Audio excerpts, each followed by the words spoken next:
حلیم مبارک ہیں۔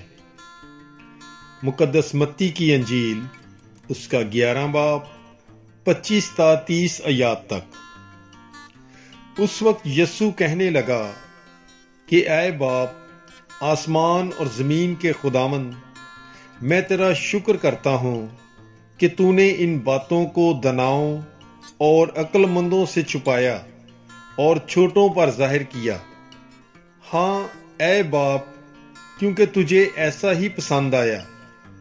میرے باپ سے سب کچھ مجھے سونپا گیا، اور کوئی بیٹے کو نہیں جانتا سوائے باپ کے، اور کوئی باپ کو نہیں جانتا سوائے بیٹے کے، اور اس کے جس پر بیٹا ظاہر کرنا چاہے۔ اے سب تھکے ماندو اور بوجھ سے دبے ہوئو، میرے پاس آؤ، میں تمہیں آرام دوں گا۔ میرا جوا اٹھا لو اور مجھ سے سیکھو، کیونکہ میں حلیم اور دل کا فروتن ہوں، تو تم اپنی جانوں کے لیے آرام پاؤ گے، کیونکہ میرا جوا نرم اور میرا بوجھ ہلکا ہے۔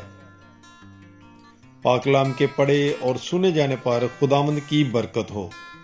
خدا کا شکر ہو۔ God bless you. Bible is life.